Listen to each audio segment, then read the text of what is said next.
The reason why we are disrupted with pain, disrupted with grief, disrupted with shame is because there's a shinier, better, stronger version of us that needs to come forth if we're going to possess destiny. So don't mock your times of disruption. Actually embrace them. And to be reawakened to purpose is basically where you decode, transitions and you bet realignment. I don't want you to go searching for relevance when you are the relevance. Your ability to be reawakened is what makes you relevant. Reinvention is holy, is of God. It's who Jehovah is. Reinvention is now. The Lord has blown the shofar in Zion, and his bride has heard it. He has laid in her hands a mandate to sound the end-time alarm and to tell the people of his return. He has also laid in her hands a lamp to light up the women of her generation. And the end-time bride has arisen to raise up a bride who understands priesthood, who understands righteousness, and who understands purity. The end-time bride has arisen to equip this bride by the word, prayer, and spiritual knowledge. You are welcome to the end-time bride, the mountain where you would be transformed and empowered. Yeah, so basically when what used to work no longer works, as far as I'm concerned, it's a call to reinvent yourself. Because there just comes a point in every purpose journey where the system that used to carry you no longer carries you, and it suddenly fails. And it's not because you're necessarily doing anything wrong. Sometimes it's actually because you've outgrown what used to be right. So in times like that, I believe the next thing is to reinvent, the next thing is to pivot. And many times we feel a sense of guilt when we believe it's time to pivot because we're usually loyal to our former victories. But if anyone is going to be reawakened to their purpose, they must understand that reinvention is not rebellion. Rather, it's obedience to divine progression.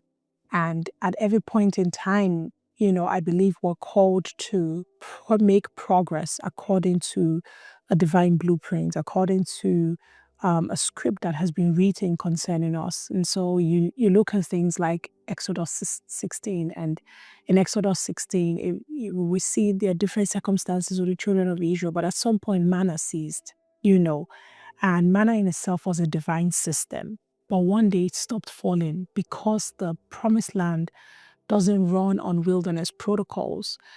So many times when our manna ceases, we feel it's a sign that God has left us. We feel it's a sign that, we have to go back and maybe do it better, do it right. No, it's just a sign that we are required to discover what the protocols for the new day is about. And that's why we have to stay reawakened. So many people stay stuck because they are loyal to old victories. You're praying for a revival when what God is actually demanding for is a reinvention, and many times when we talk about pivoting and we talk about, being reawakened, we forget that, people like Joseph had his time of awakening, which was when he started to have dreams and he felt like, oh my gosh, there's something different about me.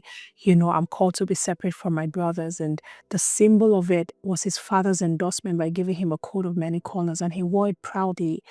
But the problem with the coat of many colors was that it was a declaration of a promise of a future. But in the future, there was no place for the coat. So Joseph couldn't wear his coat of many colors in Pharaoh's palace. So some garments must die for destiny to rise. And many times we're trying to get the garment of a promise and the garment of the covenant to fit into the future where manifestation is required.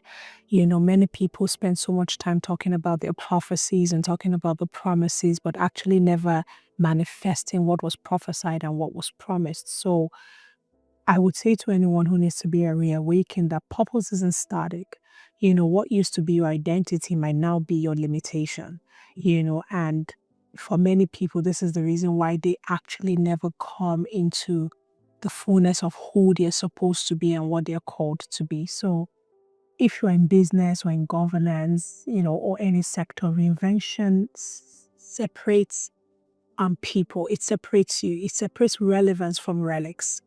So when disruption comes, it's only the prepared people that rise. The familiar drown.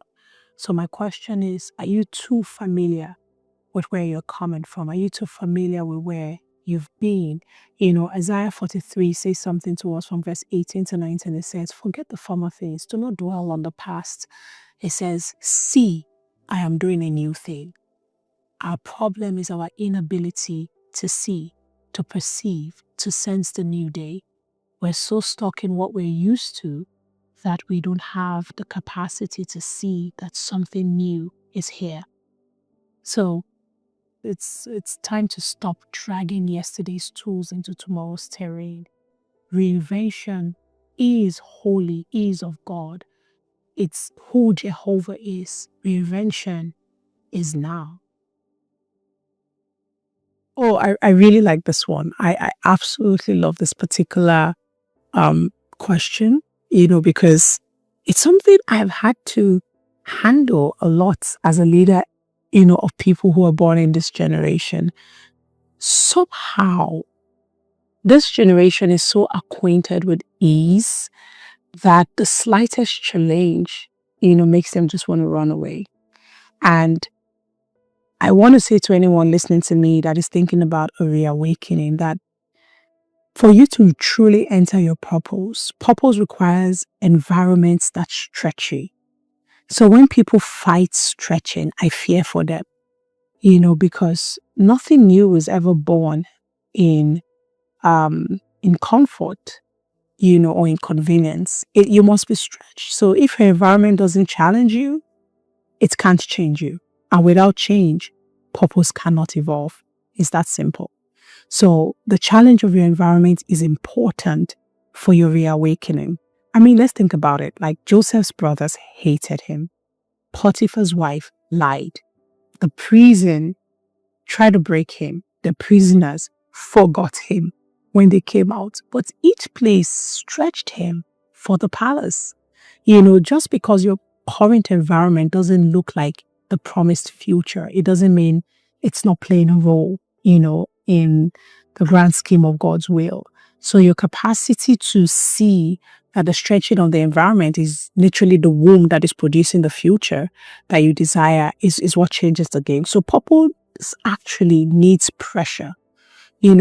Just like diamonds, there's no diamond that is formed, in comfort. If your environment is irritating you, it actually may be incubating you, and that's the truth.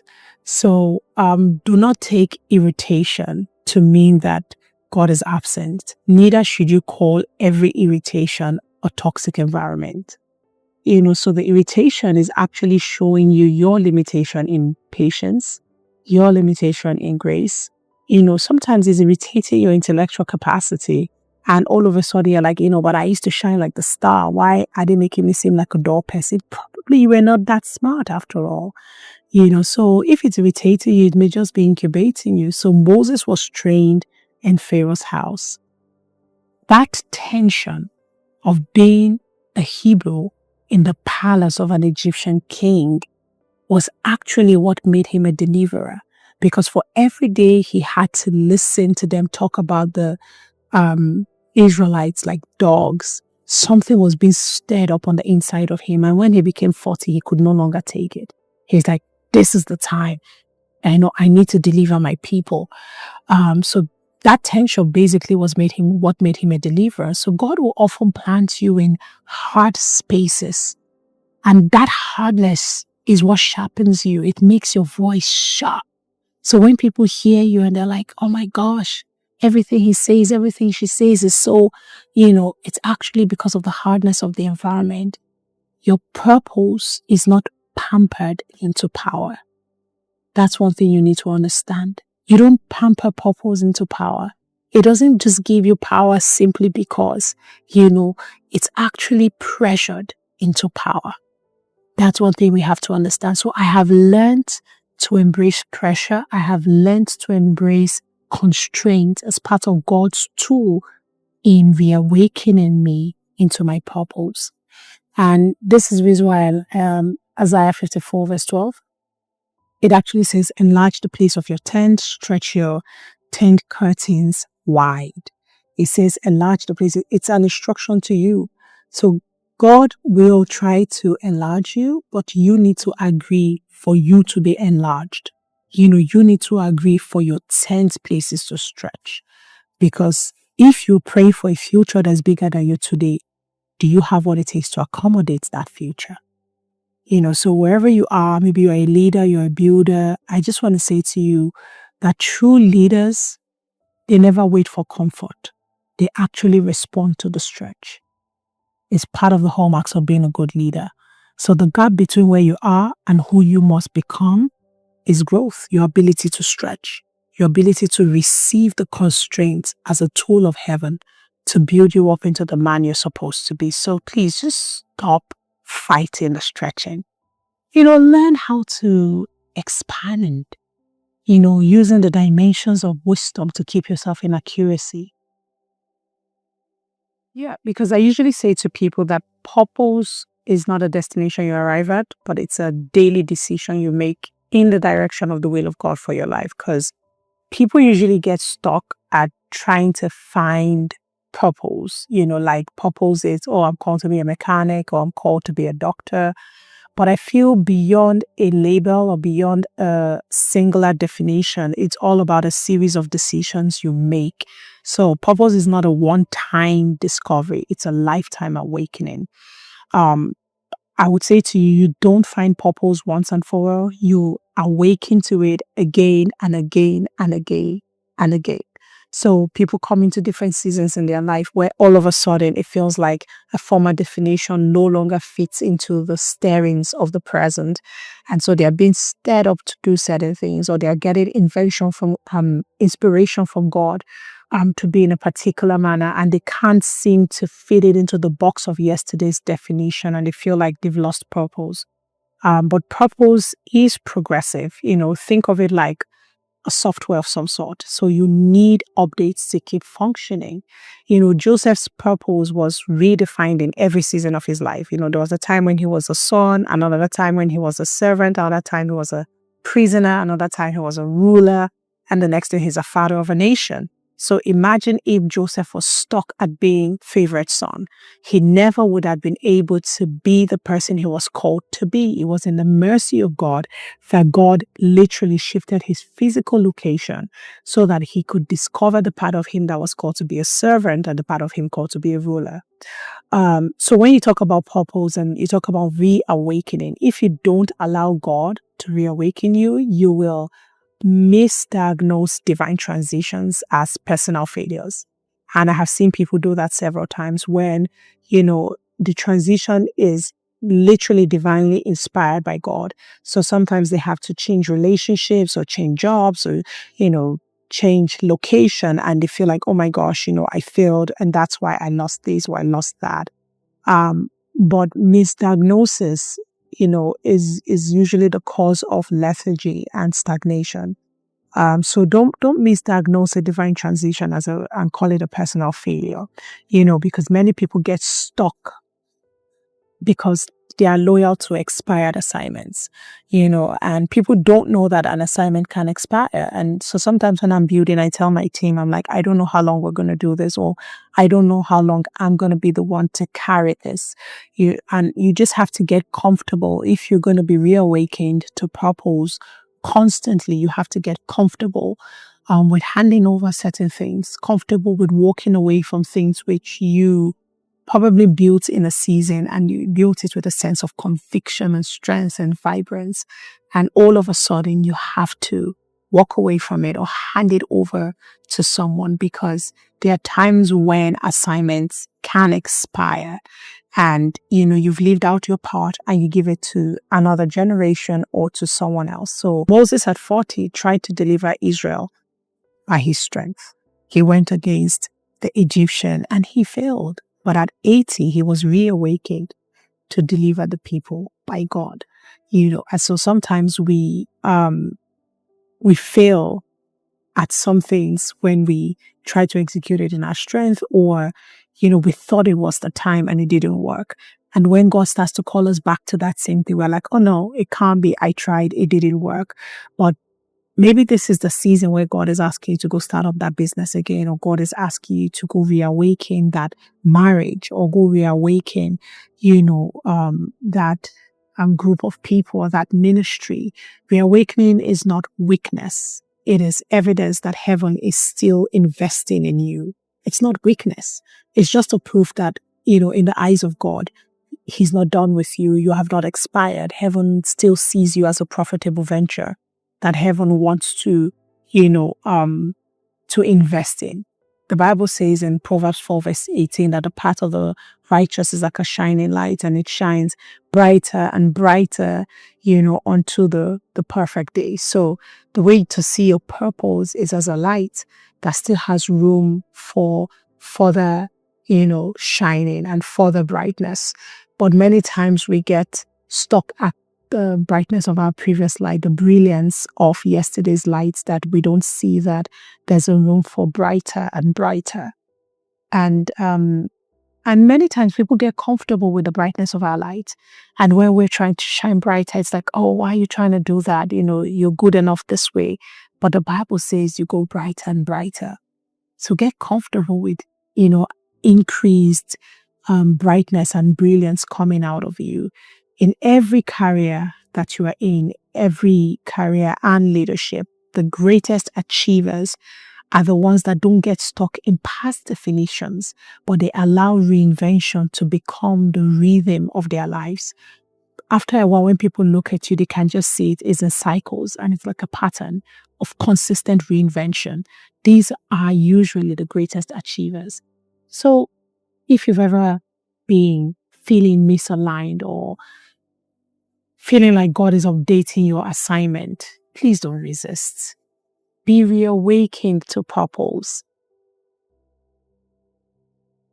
Absolutely, there is indeed a place for pain in purpose. In fact, what I started saying to people recently is that the pain of transition is often the pregnancy of purpose.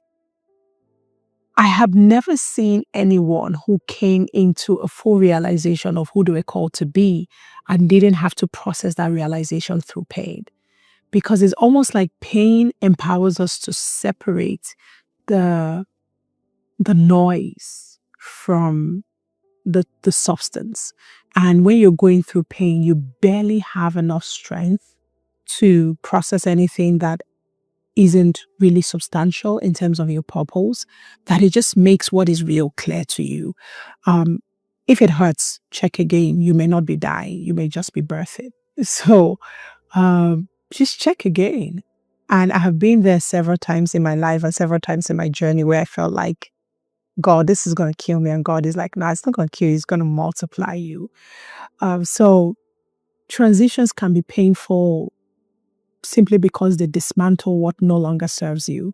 And this dismantling doesn't pick and choose. It can dismantle friendships, it can dismantle businesses, it can dismantle money, it can dismantle even your spiritual system, but it's within that pain that you begin to discover what is truly valuable to you and to your purpose. Take Hannah, for example. Hannah wept bitterly, to bring forth Samuel. But it was in her pain she shifted from desire to destiny. Before, she wanted a child so she could say to Penina and everybody, oh, I also have children. But the pain got so bad that she's like, forget about Penina. They don't even matter anymore. I want something that is everlasting. I don't just want children for the sake of children. I want to be part of a story that is bigger than me, that is bigger than Elkanah's house. And I think that's what pain does for you. It begins to help you reposition your expectation within the context of eternity, as opposed to positioning it within the limitation of time. So when you're going through pain, you are not being punished, you're being positioned. So purpose rarely enters with celebration. Purpose rarely enters with all the singing and laughing. As a matter of fact, it enters with contraction. It enters with contradiction, and many times people misevaluate purpose because of the contractions that it comes with. But the contractions are merely signals that a new day has come. So I think my thing is, don't worship at the altar of pain. Don't define yourself by the contractions that brought forth your baby. Name the baby, don't name the pain. So before a baby comes, the body breaks rhythm, so does life. Before the baby comes, you break the rhythm that you're used to.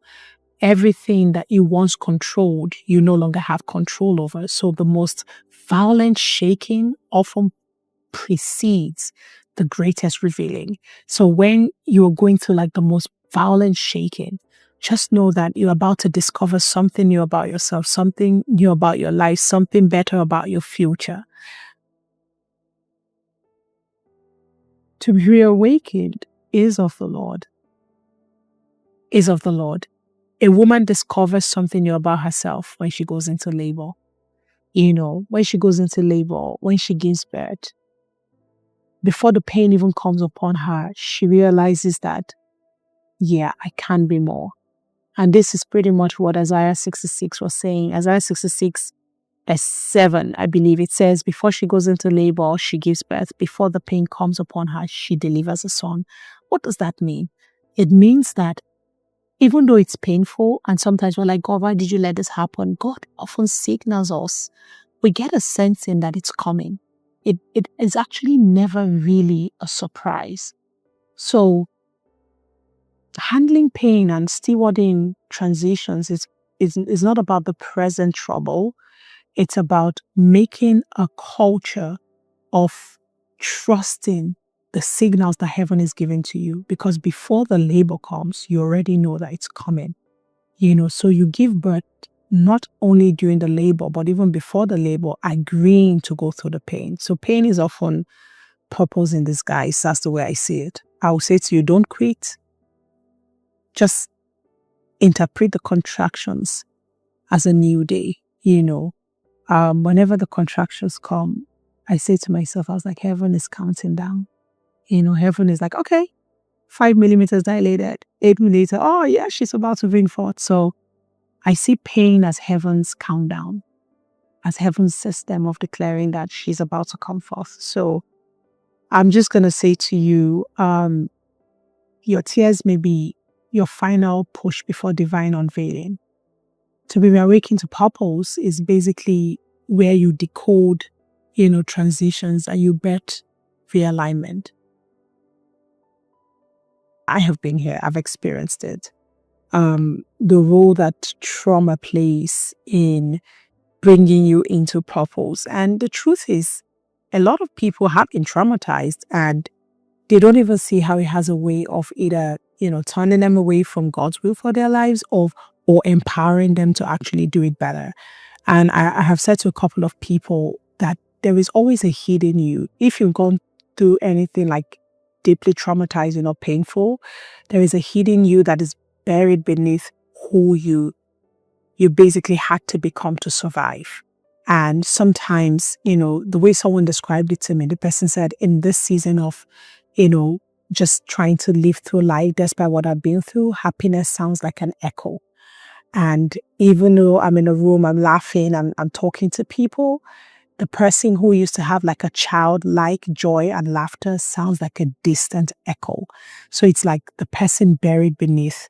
But I want to just say to you, if you are in this season of being reawakened, you are not lost. Many people are not lost.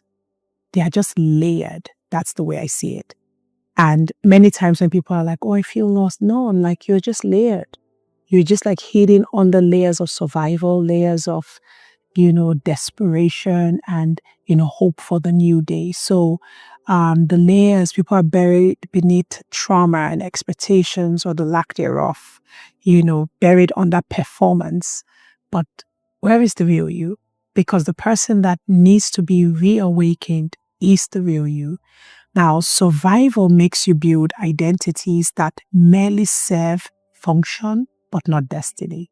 So when people are going through a whole lot of pain or they've had to endure a lot of trouble, they basically just build personalities that merely serve function. So the 3 kids have to go to school, my husband needs XYZ, my this is this, you just do all that you need to do. It's serving function. But what God is reawakening is destiny.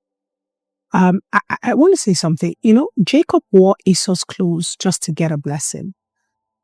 But that first falsehood, it actually cost him years of wandering, because he did get the blessing, but he never actually felt like the blessed one.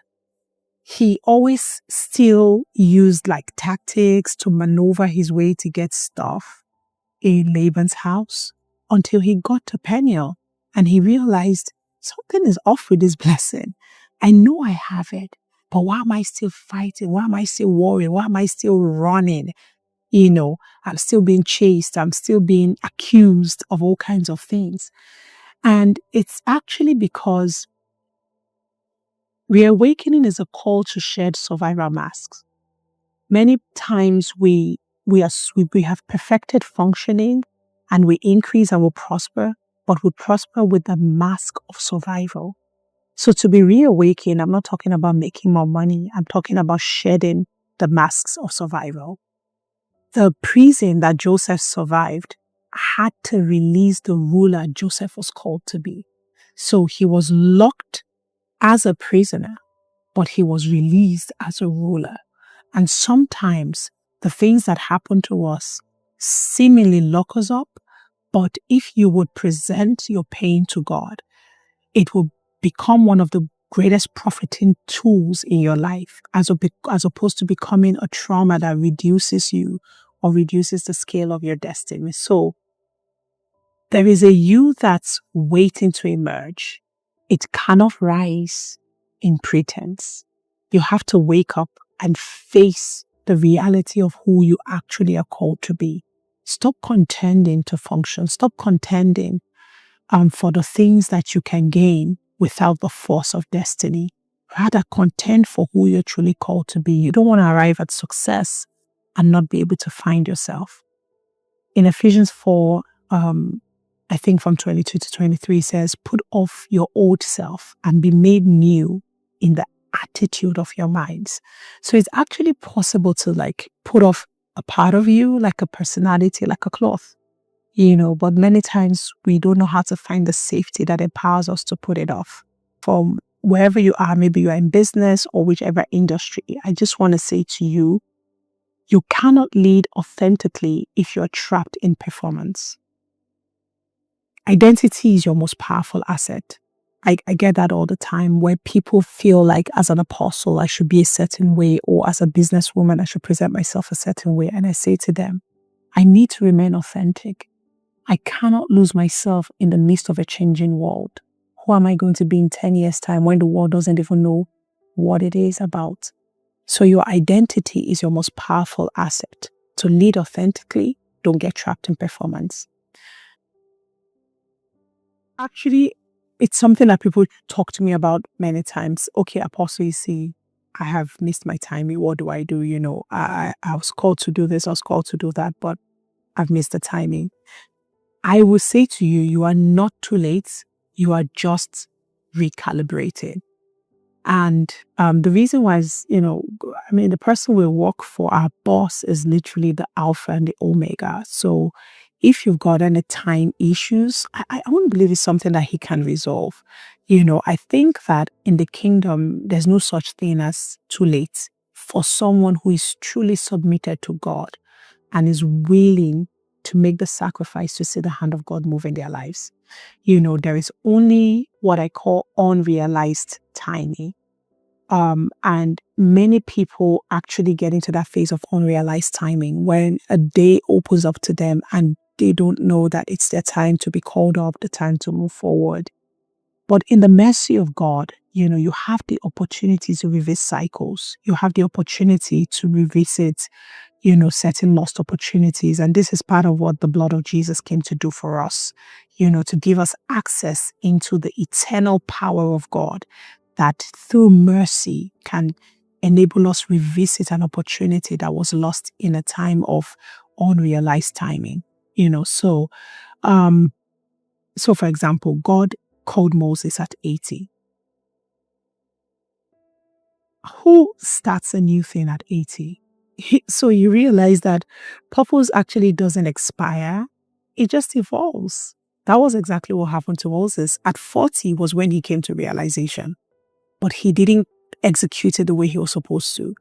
And then at 80, God calls him. So it was just an evolution in his realization. And that's what happens to most of us. But what the enemy does is make you fear that because you missed it, there is no way back. Recalibration that I talked about, just simply means changing direction without changing destination. That's recalibration. So you can say, Google Maps, I'm going to Eco Hotel, and you took a wrong route, you missed a turning. It just recalibrates. So you are not changing the destination, which is what God will have you do. You are just changing the direction. And I believe that that's how it works when it comes to timing. So like they always say, don't confuse your delay for denial. And that happens to many people. And simply because it hasn't happened in 5 years means it's never going to happen in 50 years. That's not true. The problem isn't time. It's often posture. So you need to realign yourself again. The problem isn't time. Time bows to the will of God. So time will open up to you everything that God has ordained for you if you would get the right keys to open the doors of time. So just like the wise virgins, you don't need another prophecy, you just need extra oil. And that's what I usually say to people when they're like, oh, Apostle, tell me something was the Lord say. I'm like, I don't really think you need to know. You don't need another word. You just need to discover the empowerment in the previous prophecy that was given to you. And sometimes we have to stop being prophecy junkies, and we just have to get into manifestation. And the moment you start to manifest, you realize that you are actually the prophecy that someone else needs to know that it's possible for them. So heaven isn't looking for who is the fastest. It's looking for who is ready, who is most aligned. At the end of the day, you have to believe that it's God that makes it happen. The Bible says in the book of Ecclesiastes 3:11 that he makes all things beautiful in his time. So it's not just like a few things. Every single thing, has got a time where it comes into the perfection of its beauty. Your ability to believe this is what's going to give you the strength for patience. That there's a time when everything comes into its perfection.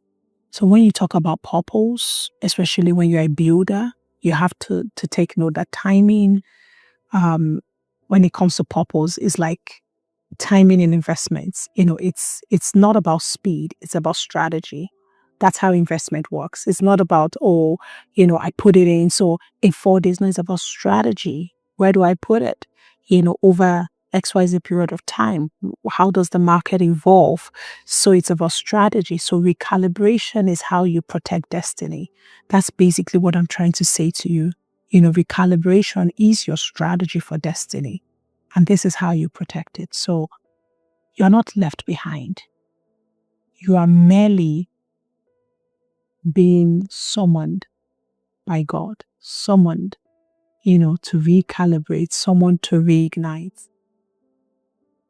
But of course, nobody likes being disrupted. Nobody likes, me having a plan, putting your plan in place and it doesn't go the way you want.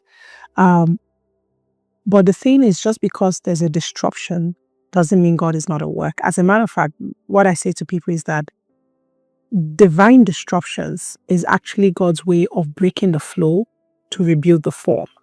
Because there's a form you're supposed to have if you're going to fulfill destiny. And many times the only way that God rebuilds the form so that it's fit for purpose is that he breaks the flow.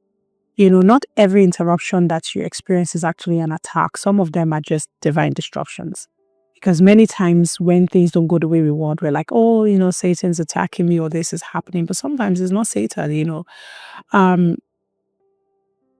The truth is heaven isn't trying to destroy your life. Many times heaven is just, reconfiguring your next dimension, So we have to be careful how we define divine disruptions. We have to be careful what we call the times when things don't go the way we want, what we call it.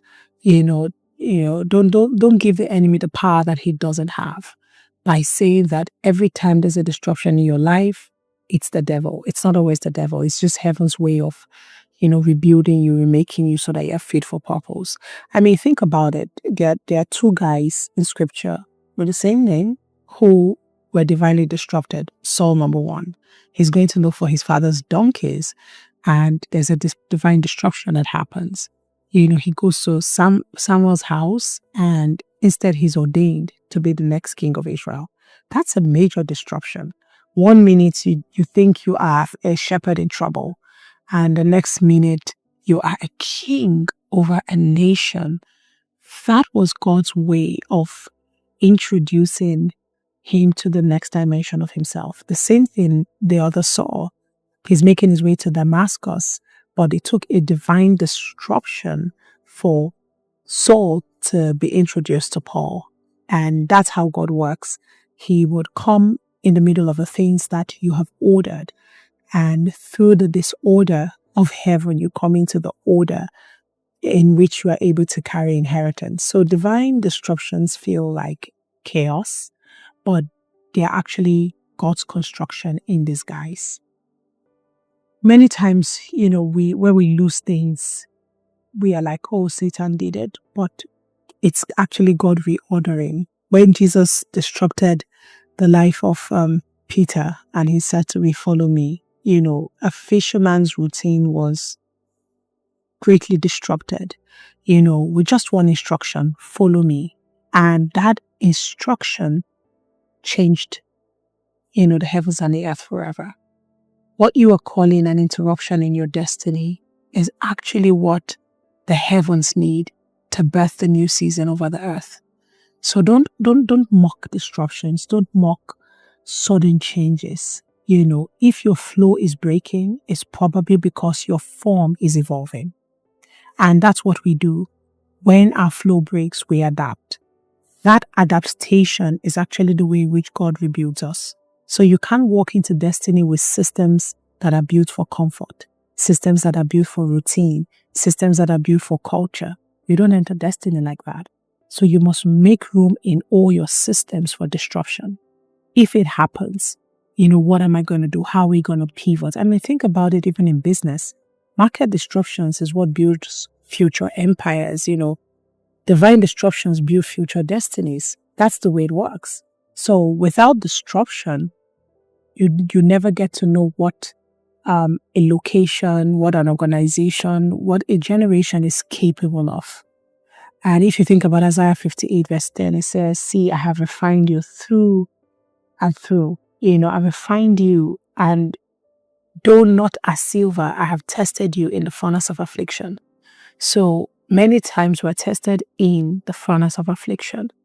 And the reason why we are disrupted with pain, disrupted with grief, disrupted with shame is because there's a shinier, better, stronger version of us that needs to come forth if we're going to possess destiny.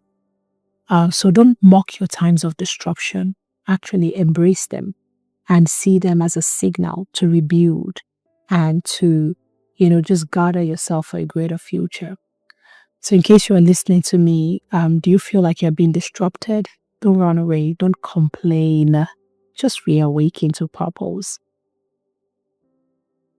Absolutely. I get people say to me all the time, where did you come out from? How come I never knew you? You just came out of nowhere. And I often say to them, nobody comes out of nowhere. And people get built up in obscurity. And so the power of obscurity is that it's the time when God is building you. God builds in hidden places. And that's one of the things you must understand about being reawakened. People often assume that in the time of reawakening, it's a time of like this glorious positioning before people where you are in light, in full light, of many people. You have an audience and everyone can see how you're just steadily growing and steadily increasing. But that's not what reawakening looks like. Actually, in times of reawakening, you're hidden by God. And I want to say something to you. If no one sees you right now, that's very good. The most powerful things that God ever made, He made them in darkness. He made them in hiding. He made them in obscurity. When God was going to form man, he made him from the dust, the hidden dust, the clay. When he was going to form Jesus, he made Jesus in the hidden womb, and when he's going to form you, he wouldn't do it any differently. He's going to like form your next season in seeming obscurity and hiding and darkness. And I just want to use that to encourage someone because, in those seasons are the times where true character is formed. Those are the times where you're tested and trusted. Those are the times when you have the liberty to decide who you truly are. You're not influenced by abundance. You're not influenced by popularity, but you actually are able to decide. And I want you to please remember this. Don't ever rush to be seen, but rather rush to be built.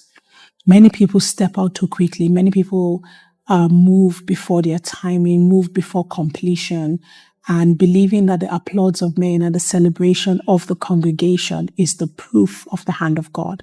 No, actually, if the Lord loves you, he's going to spend more time building you up than showing you off. And that is what is most critical. We talk about people like David. We talk about how powerful David is. And everybody, we claim to be the Davidic people. When we talk of purpose, we're quick to talk about people like David and Joseph, but all of these guys. But the David that was celebrated by the tens of thousands of soldiers killed the lion and the bears before he ever killed Goliath. They celebrated him for Goliath. But heaven celebrated him first for having the faith to run after a lion and having the courage to go after a bear. Some of your greatest victories are not the ones that are performed before men. They are the ones that are performed in the audience of heaven. And so you always have to ask yourself, is heaven celebrating me? Because heaven often celebrates you in your obscurity and it celebrates your hidden victories. So that hidden record is what becomes your public authority. So when people see you carrying fire and you have such power in your workplace and, such audacity and favor with kings and rulers, people think that it has something to do with what you're currently doing, but they don't understand that it is your hidden record that becomes your public authority. In light of that, you then realize that you shouldn't chase visibility. If you're a wise person, you don't go after visibility. Visibility would naturally happen when you carry light. When you have spent time soaking yourself in the experience of God that causes light and illumination and revelation to come out of you, people will come after you. Visibility is not what you chase, it's who you become. But you see, the problem with visibility is visibility without preparation can actually become a curse. And that's the kind of visibility that is engineered through managed brand or managed branding. It can become a curse, because you don't have the capacity, the revelation, or the answer to the questions that visibility would pose in your soul. So be careful. If you're hidden, you are not overlooked by God. You're just being built up. Sometimes you're actually just being overbuilt, so that you can handle the pressures of life. The Bible says in Psalm 91 verse 1, it says, "He who dwells in the secret place of the Most High shall abide under the shadow of the Almighty." So you don't get to be a reflection of God's mighty presence until you have first learned to abide in the secret place of the Most High. So it's not he who abides in the beautiful, glorious, shining place, but the secret place. Even God has got a secret place, as great as he is. Why do you despise the secret place? So as a leader, I just want to say to you, or as someone who desires to be reawakened, obscurity is heaven's training ground. You cannot manage platforms until you've mastered the secret place. It's that simple. So come out of your frustration. The frustration is merely your time of formation. Come out of being frustrated. This is the part that, for me, I think I've had to experience quite often. As someone in ministry, you get to deal with like, I mean, I don't call it rejection anymore, but initially that was how it felt to me. I used to feel like, oh my gosh, this person's rejecting me. And, God just speaking to me the way he spoke to Samuel when they said to Samuel, give us a king because your sons are not able to continue in the ways of priesthood. And God said to him, Samuel, they have not rejected you, they have rejected me. So rejection is something you get to deal with, because in Samuel having to deal with that, he then discovered that he wasn't only called to be a priest. He wasn't only called to be a judge. There was a part of him that also had the ability to anoint kings and to birth kings and to teach the people the behavior of royalty. So the thing about rejection is that it's not really rejection in the eyes of God. Oftentimes it's redirection that you didn't know you needed. So many times people cry out, you've cried about who has left you and who walked away for you. But, sometimes when you're crying, heaven is actually rejoicing, because it was heaven's way of rerouting you and repositioning you in God's will. I mean, think about the story of Lot, for example, and Abraham. It was until Lot left Abraham that God said to him, hey, Abraham, come out, look at the stars, look at this. And God began to reawaken Abraham and began to speak to Abraham about a coming season. And I mean, the name Lot literally means the one that covers. So as long as Lot was in Abraham's house, he was covering Abraham from seeing a particular aspect of the promise and the covenant. So imagine looking at Lot living as a rejection when it was God actually reawakening Abraham, to a next level of the covenant. And I found out that people of purpose often got rejected in scriptures. I mean, think of the story of like Joseph. His brothers rejected him, as far as I'm concerned. David was the same thing. They said, hey, what are you doing here? Are you trying to, act like you're, this great guy? It was the same thing that happened to Jesus. So many people, rejected him. But just because you're rejected, doesn't mean that God is done with you. The pain of these people that are often rejected, that pain wasn't a punishment from God. It was actually heaven's way of saying your destiny is so unique, it requires precision. Not everyone can journey with you.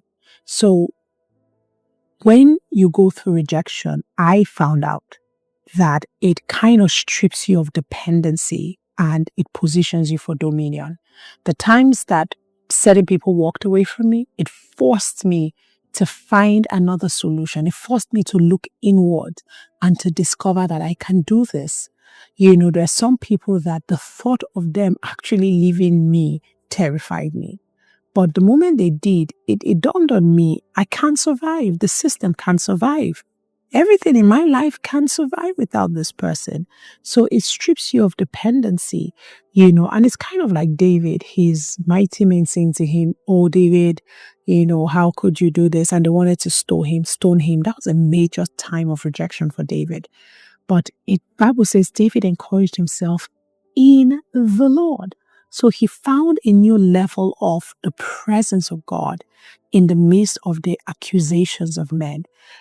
So it strips you of dependency and you start to discover strength. And that strength you discover is actually what positions you for dominion. So if they didn't walk away, you would never have walked forward. And that's the truth. So many times that I came into newer levels of destiny, it was because certain people walked away and I had to find how I could sustain my vision in the midst of their absence. And even though it didn't look like I was growing, but I was actually walking forward. So Saul rejected David. He literally wanted to kill him. But the rejection of David, with each day that Saul dwells in that emotion of rejecting David, Saul was slowly shifting away from the throne.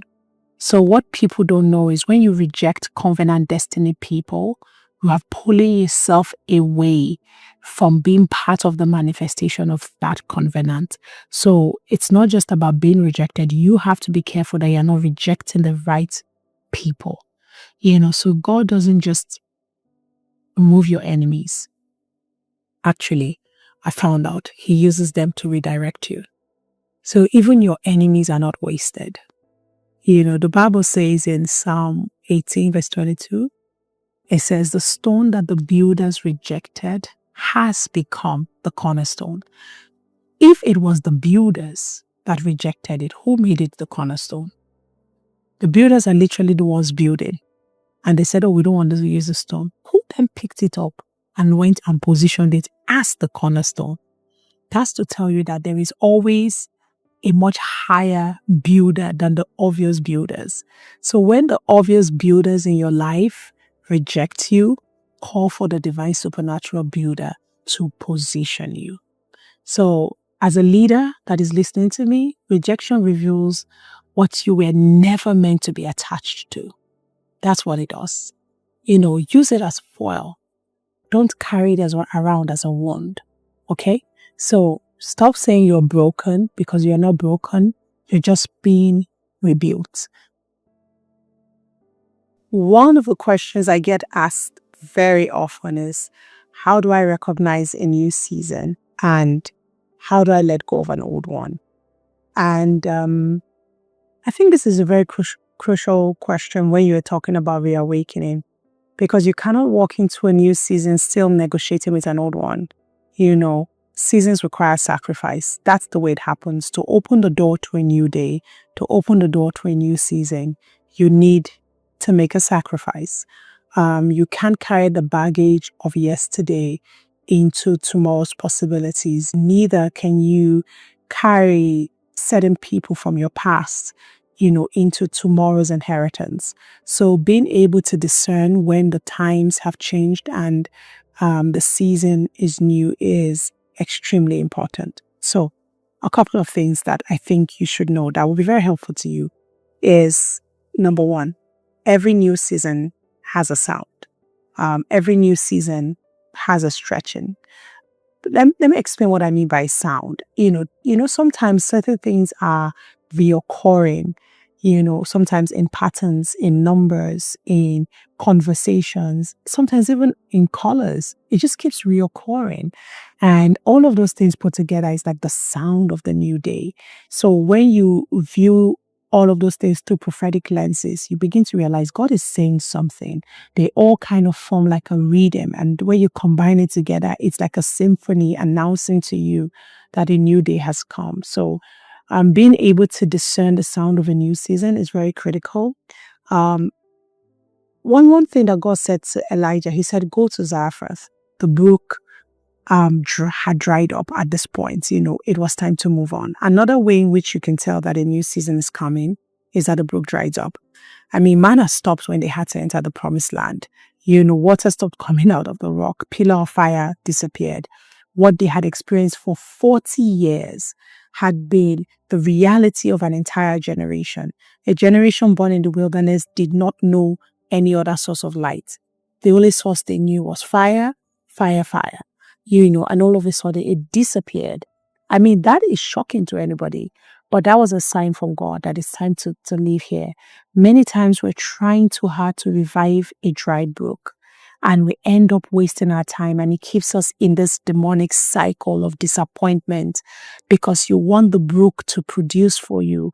Stop having a demonic connection with a season that should have passed. Stop having an attachment with a season that has died. So you have to recognize that the drying up of the brook is a sign that a new day should come, and it's a time to be reawakened, because clarity, I found out, often comes through timing. If the grace is gone, it's time to go. It's that simple. So one way to know that a new season is you just lose grace. You can't feel the ease anymore. You can't just feel the things you could tolerate around that season. It's just, you just can't take it anymore. You just can't help it anymore. You just literally feel like the hand of God that powered you to go through it is not available. It's usually a sign to move on. You have to know that the old you cannot survive what the new season requires. So when I talk about the new season, I'm not just talking about external timing. I'm also talking about internal shifting. So the new season doesn't just happen around you. It also happens within you. Okay? So you must leave what is familiar to leave what is prophetic. I don't know if you heard me. If you're going to leave out what is prophetic, you have to leave what is familiar. The familiar is usually the prisoner of the prophetic future. So you have to learn to walk away from it. These are just but a few ways in which you can tell when a new season is coming. But you have to understand that God is the God of all the seasons. In Ecclesiastes 3, it talks about to everything there's a season and a time for every purpose under heaven. He began to say a time to plant, a time to uproot, a time to mourn, a time to laugh. Just think about it. You cannot express past the boundary of a set time. So times are not just for you to recognize. Times are actually God's wisdom to you to inform you on how to build. Time is supposed to train you. Time is supposed to educate you. Time is supposed to empower you. Time is supposed to lead you. He says there's a time for everything. Why are you trying to build where you're supposed to be pulling down? You're just going to exert yourself and you're going to lose grace and strength because you're trying to go against seasons.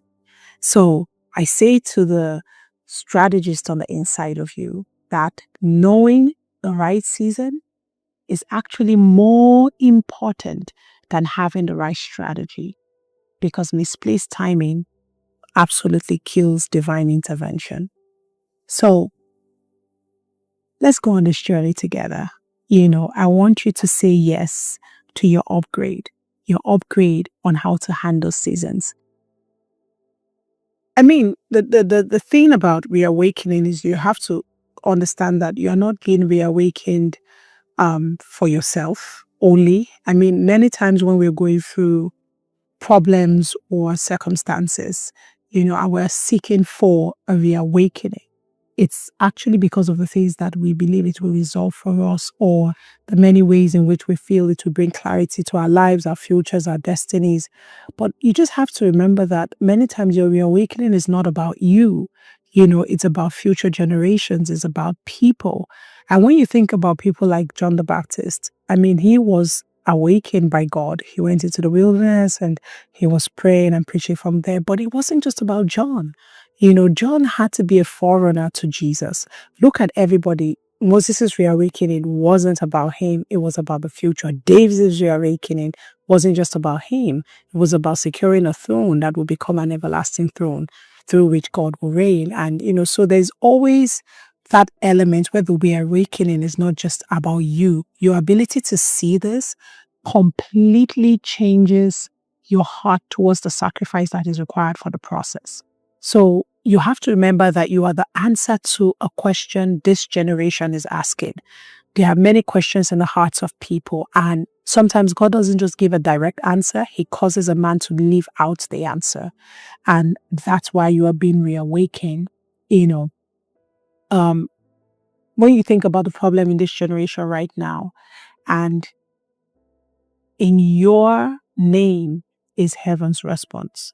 So you are not just called, you are carried as heaven's solution, to a problem that has plagued, a generation or multiple generations, as it were. So purpose is not a feeling you have, it's a response to a divine gap in history. That's what purpose is. Many times the enemy wants you to believe that all our destinies are the same, but it's not true. There's always a gap in history, and the way that God fills the gap is that he raises a man, and the life of the man becomes the answer to the question that the heavens and the earth are asking. So when God told Jeremiah, before you were born, I appointed you to be a prophet to the nations, what do you think that meant? It actually meant that the reason why he came was because of something that was already existing on the earth. So before he was born, there was already a purpose that he needed to come fulfill. So purpose is actually pre-coded into who you are. Your pain, your skill, your voice, it all converges to answer that question that you were awakened for. So releasing your voice and going through the process of reawakening is not optional. It is actually critical, that you are reawakened, because you are not the only one that stands to benefit. The heavens, will benefit from your reawakening.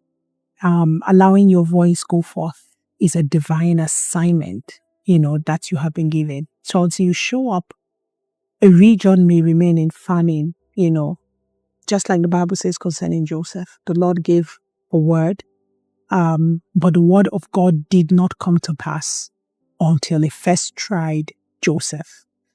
So you then find out that it's possible for a man to hold the destiny of a generation hostage to his obedience.